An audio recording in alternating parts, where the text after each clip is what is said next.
আমরা আজকে যে বিষয়টি নিয়ে আলাপ করবো সেটি প্রথমত হচ্ছে যে আইন শৃঙ্খলা পরিস্থিতি, মানে সারা দেশ এবং বিশেষ করে ঢাকায় ভয়ঙ্করভাবে আইন শৃঙ্খলা পরিস্থিতির অবনতি হয়েছে। এবং গতকালকে হঠাৎ করে মানে গভীর রাতে আমাদের যিনি স্বরাষ্ট্র উপদেষ্টা উনি একটি প্রেস ব্রিফিংও করেছেন এবং সেখানে উনি বলেছেন যে আজকের থেকে উনি কঠোর অবস্থানে যাচ্ছেন। এই বিষয়ে আসলে আপনার মতামত আমরা একটু জানতে চাচ্ছি। দেখেন, এখানে প্রথমত কথা হলো কি, আপনারও তো অনেক দিনের সাংবাদিকতার অভিজ্ঞতা হয়ে গেছে, আমারও তো হয়েছে। আমি আমার জীবনে কখনো শুনি নাই যে রাত 3টার সময় কোনো মন্ত্রী পর্যায়ের ব্যক্তি এভাবে প্রেস কনফারেন্স আহ্বান করে। আমি শুনি নাই, দেখিও নাই, এই প্রথম দেখলাম। এখন উনি কেন প্রেস কনফারেন্সে ডেকেছেন, ডেকে উনি সেখানে কি কি কথা বলেছেন? বটম লাইন যেটা, যে আজকে সোমবার থেকে আর এগুলো আপনারা দেখবেন না, এই কথা অর্থ বহন করে। অর্থ বহন করে না এই কারণে, যদি আজকে সোমবার থেকে উনি আসলেই সমস্ত কিছু নিয়ন্ত্রণ করতে পারেন, হাইপোথেটিক্যালি, যেটা নাকি ইম্পসিবল, যেটা উনি পারবেন না, ধরে নিলাম উনি কোনো মানে জাদু বলে আজকে করলেন, আজকে থেকে আর কোনো ক্রাইসিস নাই, কোনো চিন্তাই নাই, কোনো কিছু হবে না, ধরলাম। তখন আমার প্রশ্ন হবে, গতকালকে হতে দিলেন কেন? আপনি কি সোমবার থেকে স্বরাষ্ট্রমন্ত্রী হয়েছিলেন? আগের দিন স্বরাষ্ট্র উপদেষ্টা ছিলেন না? আগের দিনগুলো ধরে করো, এই প্রশ্ন কি জবাব দেবেন? তাহলে কোনো আগের দিনগুলি বেতন নেবেন না কেন রে ভাই? এইগুলো জানেন ছেলে মানুষের মতো, ওই যে পরীক্ষায় খারাপ করে বাবা মা বেতন নিয়ে আসে, তখন ছেলে বলে না না আমাকে বাইরে আগামী পরীক্ষা থেকে খুব ভালো করবো, আজকের থেকে আমি ঠিক হয়ে যাবো। এগুলো ওরকম, আজকের থেকে আমি ঠিক হয়ে যাবো। এগুলো খুবই হাস্যকর এবং খুবই মানে অযৌক্তিক এবং মানে অযোগ্যদের অজুহাত। বেসিক্যালি উনি ওনার যোগ্যতা এখনো প্রমাণ দিতে পারেন নাই, এত মাস হয়ে গেল, যে আশা নিয়ে ওনারা ভরসা করে সেটা হয় নাই। এখন আরেকটা প্রশ্ন আপনি এখানে আছে, কিন্তু উনি বললেন কি কি কথা, সেই কথাগুলিও তো কিন্তু কোনো অর্থ বহন করে না। যে আওয়ামী লীগের লোকজন পড়াইতেছে এগুলো, আওয়ামী লীগের লোকজনকে ধরার জন্য তো আপনি ডেভিল হান্টি করেছেন, ডেভিল হান্টে যত লোককে ধরছেন সবাই তো আওয়ামী লীগের, তাহলে ওরা কি জেলখানা থেকে করাইতেছে কাজগুলো? এই ডেভিল হান্ট শুরু করার আগে ঝামেলা এত দেখি নাই। আপনারা নতুন কি করতে পারতেছেন যা নাকি নতুন মানুষ আশাবাদী হবে? আপনারা তো এখনো ক্রস ফায়ার করতেছেন, বন্ধু যুদ্ধ হচ্ছে না, ওরা যাচ্ছে, তাই কি তাদের পার্থক্যটা কিনে ভাই? আমরা নতুন কি পাইলাম? আবার একে অজুহাত দিচ্ছেন, আগে যখন স্বরাষ্ট্রমন্ত্রী কথা বলতেন আমাদের স্বরাষ্ট্রমন্ত্রী কথা বলতেছেন। আমার যেটা মনে হয় পার্সোনালি, আমি যতটুকু শুনেছি এই ভদ্রলোক ডিসঅনেস্ট না, আমি যতটুকু শুনেছি। তাহলে এগুলো হচ্ছে না, তাহলে কি ওনার মন্ত্রণালয় ওনার কথা শুনতেছে না? ওনার সঙ্গে যারা কাজ করছে তারা ওনাকে সহযোগিতা করতেছে না? ওনাকে হেল্প করার জন্য একজন সাবেক আইজিপি কেন নিয়োগ করা হয়েছে? ওনার কাছে সাহায্য করার জন্য তো সাবেক একজন আইজিপি কেন হয়েছে, কেন হয়েছে না? তাহলে সেটাও তাকে কি হেল্প করতেছে? ওনার উনি পুলিশের ছিলেন না, ওই ভদ্রলোক আইজিপি ছিলেন, তো উনি কি হেল্প করতেছেন? উনি কেন থাকেন না? সমস্ত ওনাকে তো কোথাও দেখা যায় না, ওনার কাজটা কি? নাকি উনি মূল দায়িত্বে যেতে চান? এই সমস্ত কথা বললাম এই কারণে, বাজারে অনেক কথা ভেসে বেড়ায়, কোনটা সত্য কোনটা মিথ্যা হয়তো আমরা পাত্তাও দিতাম না, গুরুত্বও দিতাম না, যদি আইন শৃঙ্খলা পরিস্থিতি ভালো থাকতো। যখন ভালো না থাকে তখন এরকম হবে, তার মানুষ নানা ধরনের কথা বলে। কেউ কেউ বলে এখানে আবার সরকারের মধ্যে কারা আছে, বিএনপি লাইন নাকি জামাতের লাইন, বিএনপি লাইনকে ব্যর্থ দেখাতে হবে, জামাতের লাইনকে আবার নিয়ে আসার জন্য, এই সমস্ত হতে পারে। এখন কোনটা আসলে হয়েছে সেটা আমি জানি না, আমার জানার কোনো আগ্রহ নাই। তাহলে আমি জানতে চাই যে আইন শৃঙ্খলা পরিস্থিতি কেন এত খারাপ হবে, এবং এত খারাপ তো হচ্ছে। কালকে তো রাতে বেলা আমরা একটা না দুইটা ভিডিও দেখলাম, কিভাবে ছিনতাই করা হলো, গুলি করা হলো, কোপ দেওয়া হলো, তারপরে সব নিয়ে যাওয়া হলো, তো আমরা ভিডিও দেখলাম কালকে রাতে। তো এই দৃশ্যগুলো তো আমরা দেখতে চাই না, এইগুলি দেখার জন্য তো এত বড় আন্দোলন হয় না দেশে। এই আন্দোলনের মাধ্যমে যে সরকারটা আসছে তারা যদি বলতো যে আমরা এগুলি দেখাবো, তাহলে এদেরকে কেউ আনতো? তাহলে এখন এটাকে আপনি কিভাবে এটা কি করবেন, জাস্টিফাই করবেন? আমি জানি না, আমি জানি না যে আপনি আসিফ নজরুলকে আপনি আমাকে দেখাবেন যে আসিফ নজরুল সাহেব কি বলছেন, যে একটা মানে ওই সরকারের ব্যর্থতার রেশ এখনো টানতে হচ্ছে, একটা বিধ্বস্ত দেশ ঠিক করতে হচ্ছে। স্বাধীনতা যুদ্ধের পরে নাকি এটা হয়েছিল, যদি স্বাধীনতা যুদ্ধ হয়ে থাকে পরে উনি যখন ওই উদাহরণটা দেন, তার মানে কি? তার মানে উনি ওনার বর্তমান অবস্থাকে জাস্টিফাই করার জন্য ওই উদাহরণটা নিয়ে আসছেন। তাহলে এই কাজটা, তাহলে এটা যদি আপনি জাস্টিফাই করার মাধ্যমে বলেন আমার কোনো দোষ নাই, তাহলে তো তখন কোনো দোষ ছিল না, ওটা তো আরো বিধ্বস্ত ছিল, তাই না ব্যাপারটা? তো তাহলে এইগুলি মানে আসলে বলার কিছু নাই, ওনাদেরও বলার কিছু নাই। ওনাদের এখন আত্মমুখ রক্ষার জন্য বারবার ওই 71-72 যেতে হচ্ছে। কিন্তু উনি যেটা বলেছেন যে ওনাদের আন্তরিকতার কোনো অভাব নেই, এটা ওনারা দাবি আপনি করছেন। আমাকে এ পর্যন্ত সারা দুনিয়ার ইতিহাস ঘাইটা একজন মন্ত্রীকে দেখাতে পারবেন যে বলছে এই কাজে আমার আন্তরিকতার অভাব ছিল? দেখাতে পারবেন? সে বলবে যে এই যে আমার ব্যর্থতা, এটা আমার আন্তরিকতার অভাবের কারণে হয়েছে। কেউ বলে যে সবচেয়ে ব্যর্থ হয়, সেও বলে আমি আপ্রাণ চেষ্টা করতেছি। এটা তো রেম এক্সকিউজ একটা। না, পুলিশের প্রসঙ্গটাও তো এনেছেন উনি, এবং আমরা তো জানি যে পুলিশ একটা ভঙ্গুর অবস্থায় ছিল, তাদেরকে সুসংগঠিত করার একটা চেষ্টা হচ্ছে। তো সেটার কারণেও কি হতে পারে যে পুলিশ নিজেই হয়তো এখনো সেই আত্মবিশ্বাসটা ফিরে পায় নাই যে এই ধরনের পরিস্থিতিকে সামাল দেওয়ার? এক নম্বর কথা হলো পুলিশ আত্মবিশ্বাস ফেরত পায় না, এই কথাটা সত্য। কিন্তু তারপরে আমার এরপরে যে ইমিডিয়েট যে ফলোইং কোশ্চেন সেটা হলো পুলিশ আত্মবিশ্বাস ফিরে পায় নাই কেন?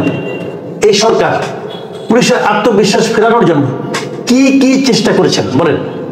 কি কি চেষ্টা আপনি করেছেন? আপনি কোনো চেষ্টা করেছেন? চেষ্টা তো করেন নাই। একমাত্র প্রথম যে স্বরাষ্ট্র উপদেষ্টা ছিলেন সাখাওয়াত সাহেব, উনি কিছু চেষ্টা শুরু করেছিলেন, কিন্তু ওইটা পরে হালে পানি পায় না, পরে তো নতুন একজনকে আনছেন। তারপর থেকে আপনারা পুলিশের আত্মবিশ্বাস ফেরানোর জন্য কি কি চেষ্টা করছেন? অবশ্যই ফেরানো যেত। আপনি প্রথমেই করছেন কি, আন্দোলনে যত পুলিশ মারা গেছে ওটা নিয়ে কোনো মামলা হবে না, ওটা আপনি ইন্ডেমনিটি দিয়ে দিচ্ছেন। দিচ্ছেন তো ইন্ডেমনিটি, ওটা দেওয়ার ফলে লাভ কি হয়েছে? পুলিশের আত্মবিশ্বাস কি ধাই অনেক বেড়ে গেছে নাকি না কমে গেছে? এই জিনিসটা আপনি ভাবেন। আপনি তো পুলিশকে মানুষ মনে করতেছেন না। পুলিশ যে মারা গেছে, যে পুলিশটা মারা গেছে, তাকে যে অপরাধে মারছেন, যে গুলি করছে সেই মারা গেছে, নাকি পাশে যে দাঁড়াইছিল সেও মারা গেছে? এটা বলেন আপনি। তো তার মৃত্যু হলো, তার ফ্যামিলির প্রতি আপনার কোনো সমবেদনা থাকবে না? তার ফ্যামিলি এখন কি হবে? তার ফ্যামিলিতে বলবে, তার ছেলেতে বলবে আমার বাবা চাকরি করতে যে মারা গেছে, তার কোনো বিচার হবে না। এটা তো আপনি বলে দিচ্ছেন। তো এটা বলার পর পুলিশের মনে করেন আপনি আশা করতেছেন যে মনে করো সাই করে বেরিয়ে যাবো, পারবে? আর পুলিশকে ছাড়া আপনি কি করবেন? কিছু করতে পারবেন? সামনে ইলেকশন আছে, করতে পারবেন কিছু? আর একটার পর একটা পুলিশটা আপনি বাদ দিচ্ছেন। সবই তো স্বৈরাচারী পুলিশ। 15 বছরে তো রিক্রুটমেন্ট তো মোটামুটি যা এখন যা আছে পুলিশ, তার 90% তো গত 15 বছরে রিক্রুট হয়েছে। সব বাদ দিয়ে দেবেন আপনি? সব পারবেন? 15 বছরের কত লোকের চাকরি সব বাদ দিয়ে দেবেন? আর আপনি কে বাদ দেবেন? আপনি কে? আপনি কে? তো এই সমস্ত বিষয় করে আপনি এদের কাছ থেকে আশা করবেন? শুনেন, অবশ্যই বাদ দেওয়া দরকার ছিল, আমি বলি না যে বাদ দিতে হবে না। অবশ্যই আমি তো সবসময় বলি যে স্বৈরাচারের প্রশাসন দিয়ে একটা বিপ্লবী সরকার চলতে পারে না। তো সেখানে আপনার উচিত ছিল কি, সব বাদ দেওয়া না। পিয়ন দারোয়ানকে বাদ দেওয়া দরকার নেই, আপনি মাথা কেটে ফেলান। যে লোকগুলো পলিটিক্যাল অ্যাপয়েন্টেড ছিল, বোঝাই যায় প্রত্যেকটা, আমি বলেছি প্রত্যেকটা মন্ত্রণালয়ের সচিবের পলিটিক্যাল অ্যাপয়েন্টমেন্ট, আপনি সচিবগুলিকে বাদ দিতেন, তা তো পারেন নাই। আপনি আস্তে আস্তে আস্তে আস্তে বাদ দিচ্ছেন, তাদের কোনো কাজ হচ্ছে না। তো এইভাবে কোনো হবে না। আর পুলিশের উপর, পুলিশের এই জিনিসটা তো আমি মনে করি খুবই একটা ড্যামেজিং হয়ে গেছে, যে আপনারা যে বলছেন যে ইন্ডিমিটি দিয়েছেন যে পুলিশ যারা মারা গেছে তাদের কোনো বিচার হবে না। এটা বলে যে আপনার ড্যামেজ। আমি ওই দিন দেখলাম একজন লোক বলতেছে, একটা মিটিংয়ে দেখলাম, বিএনপির একটা মিটিংয়ে বলতে দেখলাম, বিএনপি একজন লোক বলতেছে যে এই যে আপনার সিরাজগঞ্জে যে থানা পড়াই দেবে, সে বলতেছে যে আমরা পড়াই দিছি, এবং আমরা পড়ে দিছি বলে পুলিশের মেরুদণ্ড ভেঙে গেছিল, এবং তার ওটা না পড়লে পুলিশের মেরুদণ্ড ভাঙতো না, উনি এটা বলতেছেন। তো এইটা তো বিরক্ত কথা। এখন পুলিশকে মারা যদি বিরক্ত কথা হয় এবং সেই বিরক্ত যদি আপনি হাইলাইট করতে থাকেন, তাহলে আপনার সেই পুলিশ কিভাবে আপনার তারা মনোবল ফেরত পাবে? তারা তো আতঙ্কগ্রস্ত সবসময় থাকবে। আপনি করার লোকগুলিকে ধরেন ভাই, অসুবিধা নাই, কিন্তু এইভাবে আপনি পুরো একটা মানে একটা সেক্টরকে, একটা প্রতিষ্ঠানকে আপনি ধ্বংস করে দিয়েছেন। এই প্রতিষ্ঠান করতে পারবেন একদিনে? এটা ঘুরতে যতদিন লাগবে ততদিন সময় কি আপনার কেউ দিবে? মানে পুলিশের প্রসঙ্গ যেহেতু আসছে, আপনি নির্বাচনের কথাও বলেছেন যে এই নিরাপত্তা ব্যবস্থা দিয়ে বা এই পুলিশ নিয়ে তো নির্বাচনের দিকে আমাদের যেতে হবে। তো সেই নির্বাচনের দিকে তো আমরা যাব আশা রাখি, কিন্তু এখন যেটা আলাপ আলোচনা হচ্ছে যে স্থানীয় সরকার নির্বাচনটা আগে করবে এবং তারপরে জাতীয় সরকার নির্বাচনে যাবে। আমরা আমাদের মানে আমার যতটুকু অভিজ্ঞতা আছে, আমি সেখানে দেখেছি যে জাতীয় নির্বাচন থেকে আসলে সবচেয়ে বেশি রক্তক্ষয়ী নির্বাচন হচ্ছে এই স্থানীয় সরকার নির্বাচন। সেখানে আইন শৃঙ্খলা পরিস্থিতি স্থানীয় পর্যায়ে অনেক খারাপ থাকে। সেইখানে সরকার এরকম একটা যেই ব্যবস্থা আমাদের এখন আছে বা যেই ব্যবস্থার মধ্যে আমরা আছি আইন শৃঙ্খলার, এই ব্যবস্থা নিয়ে কি আমরা স্থানীয় সরকার নির্বাচন করতে পারবো, বা জাতীয় নির্বাচনের আগে আদৌ এই নির্বাচনটা প্রয়োজনীয় কিনা? আমি আমার ব্যক্তিগত মত হলো যে আমি স্থানীয় সরকার নির্বাচনটা আগে চাই। আচ্ছা, আমার ব্যক্তিগত মত, আমি এই মতটা একটু বলি। বিএনপি চায় না, বিএনপি একটা দেখলাম কালকে বলতেছে যে স্থানীয় সরকার নির্বাচন যদি সরকার করতে চায় সেটা প্রতিহত করার জন্য সে প্রয়োজনে জীবন দিয়ে দেবে, সেই জীবনে দিয়ে দেবে। তো এখন কি বলবেন আপনি? তারা তো বড় লিডার। আমি ব্যক্তিগতভাবে মনে করি স্থানীয় সরকার নির্বাচনটা আগে হওয়া উচিত। কেন হওয়া উচিত সেটা আপনি একটু সময় নিয়ে ব্যাখ্যা করেন। প্রথমত হলো গিয়া যে আমরা কিন্তু দেখেন 2014 সালে নির্বাচনটা একপক্ষীয় হলো কেন? একটা মাত্র কারণ, যে পলিটিক্যাল পার্টিগুলো বলেছিল একটা নির্দলীয় তত্ত্বাবধায়ক সরকারের অধীনে নির্বাচন হতে হবে। সেই নির্দলীয় তত্ত্বাবধায়ক সরকার ছিল না বলে এবং সেই আইনটাকে বিলুপ্ত করে দেওয়া হয়েছিল বলে নির্বাচনে বিরোধী দলকে অংশ নেয় নাই। এই দাবিটা আসলে আমাদের দেশের প্রেক্ষিতে খুবই একটা ভ্যালিড দাবি। কারণ আমরা দেখেছি যারা সরকারে থাকেন ওনারা সবসময় নির্বাচনকে তার মতো করে প্রভাবিত করার চেষ্টা করেন এবং তার লোকদেরকে নির্বাচিত করার চেষ্টা করেন। সেক্ষেত্রে এর যে কোনো নির্বাচনের ক্ষেত্রেই হয়। এখন স্থানীয় সরকার নির্বাচন যদি একটা রাজনৈতিক সরকারের অধীনে হয় তাহলে সেই রাজনৈতিক সরকার তার লোকগুলিকে বিজয়ী করে নিয়ে আসবে। তাহলে সেখানে কিন্তু প্রকৃত নির্বাচনটা মানে জনগণের যে ভোটাধিকার তার কিন্তু প্রতিফলনটা ঘটবে না। যে কারণে আমি মনে করি স্থানীয় সরকার নির্বাচনও তত্ত্বাবধায়ক অথবা নির্দলীয় সরকারের অধীনে হওয়া উচিত, এটাই মনে করি। তো সেক্ষেত্রে এখন হতে পারে, এখন অন্য কিছু না হোক, আপনি মনে করেন এখন স্থানীয় সরকার নির্বাচন আপনি একদিনে করতে পারবেন, আইন নাই, আপনি ভাগাভাগি করেন, আপনি 2-3টা কিস্তিতে করেন, আপনি জুন মাস থেকে করেন অথবা জুলাই মাস থেকে করেন।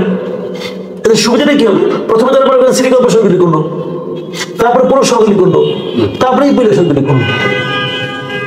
এটা খুব ইজিলি করা যায় এবং ইলেকশন কমিশন এর মধ্যে বলছে তারা প্রস্তুত, তারা চাইলে পাবে।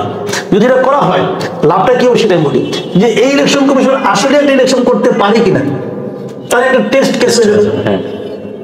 আবার ইলেকশনের কাজকর্ম পুলিশকে ইলেকশনের কাজকর্ম করবে তারও একটা টেস্ট হয়ে যাবে, একটা মহড়ার মতো হবে। এবং এই সরকার কতটুকু নিরপেক্ষ থাকতে পারে তারও একটা মহড়া হবে। তো সমস্যাটা কি? আমি তো মনে করি হয়ে যাওয়া উচিত। এখন বিএনপি কেন না করে? আমার ধারণা বিএনপি না করে এই কারণে বিএনপি স্থানীয় সরকারে তার নিজের সব লোককে চায়। তারা মনে করছে তারা ইলেকশনে জিতবে এবং জিততে পারে তারা এটা নিজেদের মতো করে সাজাই নেবে। এটা আমার ধারণা ভুল হতে পারে, বাট আমি এভাবে চিন্তা করি।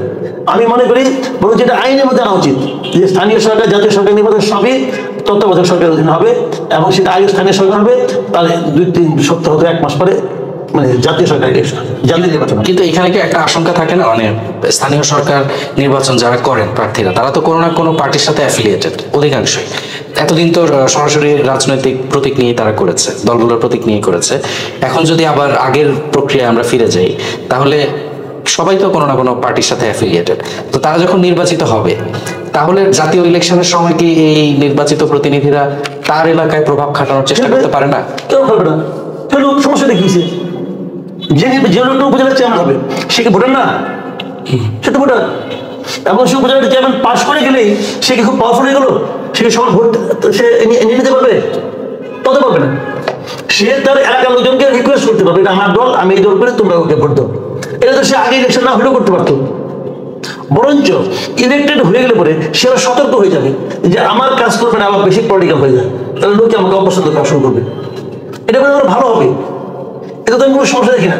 যদি নির্বাচন কমিশন স্ট্রং থাকে, যদি সরকার স্ট্রং থাকে এবং যদি তারা বলে যে তোমরা এই কাজগুলো তোমরা করতে পারবা না, করলে পরে তাদের চলে যাবে চাকরি, এই ধরনের যদি করা হয় তাহলে এটা ভালো হবে, আরো গোছানো ইলেকশন হবে। এটা স্থানীয় সরকার নির্বাচন আগে না করা আমার দিক থেকে আমি কোনো যুক্তি দেখি না। তাহলে যে আইন শৃঙ্খলাটা কিভাবে? আচ্ছা, আইন শৃঙ্খলা বলতে চাচ্ছেন যে যদি জুলাই মাসে হয় তাহলে আইন শৃঙ্খলা অতটা শক্ত হয় নাই, পারবে না। তাহলে বিএনপিতে কদিন আগে বললো না অগাস্ট মাসে ইলেকশন চাই, জাতীয় ইলেকশন চাই, বলছিল না? ওটা কেমন করে হইতো? এটা ইম্পর্টেন্ট থাকে। তাহলে ওটা তারা কেমন করে? আজকে যদি গভর্নমেন্ট বলে অগাস্ট না আমরা জুলাই মাসে জাতীয় নির্বাচন করবো, বিএনপি না করবে? বিএনপি হাততালি দিবে, বাহ কি সুন্দর, তাহলে জুলাই ইলেকশন হবে। তো যদি জুলাই অগাস্টে যদি জাতীয় ইলেকশন হতে পারে তাহলে জুলাই অগাস্টে স্থানীয় সরকার হতে পারবে না কেন? বরঞ্চ এইভাবে হলে এই নির্বাচনটা আমি মনে করি অধিকতর গ্রহণযোগ্য ইলেকশন হবে, যেহেতু মানে ইন্টারিম গভর্নমেন্ট, দলীয় সরকার, রাজনৈতিক সরকারের সরাসরি ইনভলভ। এখন এটা নিয়ে আরো কিছু দাবি আসতে পারে, যেমন ধরেন পলিটিক্যাল পার্টিগুলো বলতে পারে যে ছাত্ররা একটা পলিটিক্যাল পার্টি করতেছে, ছাত্রদের একজন প্রতিনিধি এলজিআরডি মিনিস্ট্রিতে আছে, কাজে সে সেভাবে প্রভাব বিস্তার বলতে পারে, ঠিক আছে তাকে মধ্যে সহায়তা হোক। এর সমাধান তো খুব সহজ, সমাধান খুব সহজ না? ওই ওনাকে যদি সরাই দেন, একদম বৃদ্ধ লোককে নিয়ে আসেন, সমস্যা কি? আপনার হাতে অনেক বৃদ্ধ আছে। মানে এই প্রসঙ্গটা যেহেতু আপনি এনেছেন, আমি এটার সাথে একটু মানে একই বিষয়, মানে নির্বাচন এবং একই সঙ্গে ছাত্রদের যে নতুন দলের কথা বলা হচ্ছে, হয়তো আমরা খুব এই মাসেই তারা তাদের নতুন দলের ঘোষণা দেওয়ার কথা, এবং যেটা বিভিন্ন পত্রপত্রিকায় আমরা দেখতে পাচ্ছি যে উপদেষ্টাদের একজন উপদেষ্টা পদ থেকে বেরিয়ে এসে ছাত্রদের দলের দায়িত্ব নেবেন, এবং মানে পত্রিকাগুলোতে আমরা এটাও দেখছি যে 2 জন ছাত্র উপদেষ্টা যারা এখন সরকারে আছেন তারা থেকে যাবেন এবং নির্বাচনের আগে তারা বেরিয়ে আসবেন। তাইলে এই যে 2 জন থাকবেন, একজন বেরিয়ে আসবেন, মানে এখানে কি তাহলে ওই যে নির্বাচন পর্যন্ত থাকা, সেই জায়গায় কি এই ছাত্রদের দল সরকারের কাছ থেকে একটা বিশেষ সুবিধা পাওয়ার কোনো আশঙ্কা তৈরি হয় কিনা? পুরোপুরি আছে, সম্পূর্ণভাবে আছে। কারণ এই দলটার জন্মই তো হচ্ছে এই সরকার প্রধানের আগ্রহে।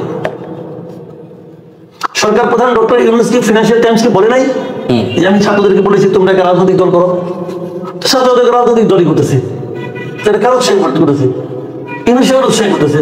কারণ ইউনূস যদি এই দলটাকে উৎসাহ দেয়, তাহলে এই যখন নির্বাচনটা হবে তখন তো পুরো মাঠ প্রশাসন জানবে যে এই দলের প্রতি ইউনূসের একটা দুর্বলতা আছে, উনি এই দলের মাস্টার মাইন্ড, তাই না? তাহলে প্রশাসন ই হবে না, পক্ষপাত দুষ্ট হবে না। আমি তো মনে করি ওই কথা বলার মাধ্যমে ডক্টর ইউনূস তার নিরপেক্ষতা হারিয়েছেন। এবং আমি এটাও মনে করি আগামী যে নির্বাচন হতে যাচ্ছে সেই নির্বাচনে ডক্টর ইউনূসের আপনার অন্তর্বর্তীকালীন সরকারের প্রধান হিসেবে থাকাটা অনৈতিক হবে, এটা মনে করি। এই সাক্ষাৎকারের জন্য আপনার বলতে অবশ্যই মনে করি, কারণ উনি তো এই দলের প্রতি এক ধরনের মানে তার এক ধরনের ভালোবাসা আছে, উচিত হবে না তার। আচ্ছা, আরেকটা কথা, সেটা হলো একজন বেরিয়ে আসবেন, বেরিয়ে সেটা করবেন, বাকি দুজন ইলেকশনের সময় বেরোবেন, তাহলে এই সরকারের কোনো কথা থাকলো? বাকি দুজনে একজন আবার এলজিআর মিনিস্ট্রি থাকলো কিছু? তারা তো এই পুরা সময় এই দলকে গঠন করার কাজে রাষ্ট্রীয় পদে থেকে রাষ্ট্রীয় ব্যয় করে তারা কি করবেন? করবেন না? করবেন তো, চেনা কথা। এই সরকার হবে, যদি এই সরকার শেষ পর্যন্ত এই সরকার ইলেকশন করে, তাহলে আমি মনে করবো এই সরকার হবে সবচেয়ে পক্ষপাত দুষ্ট একটা নির্দলীয় সরকার। এটা মানে এই মানে ওনার ইমেজ শেষ ভাই, রিয়েলিটি না। কিন্তু বাংলাদেশের ইতিহাসে তো এরকম ঘটনা আছে, মানে ক্ষমতায় থেকে তত্ত্বাবধায়ক অবস্থা থেকে, মানে নির্দলীয় অবস্থায় থেকে, কোনো দলীয় নির্বাচনের মাধ্যমে না, এমনি এভাবে সবার ঐক্যমতের ভিতরে দল আসছে, সেই দলটা কোনো না কোনো রাজনৈতিক দলের সঙ্গে খুবই সম্পৃক্ত হয়ে গেছে অথবা আগ্রহ দেখাচ্ছে, দেখান একটা সেটা নাই, তাহলে সেটা নাই। উনি তো নির্দলীয় লেবাসে গেছেন, যাই নির্দলীয় হয়ে যাচ্ছেন। ওনার তো দল করা খ্যাস আজকে না, আমাদের আগের থেকে তো। শুনেন, আমি আপনার বটম লাইনটা বলি।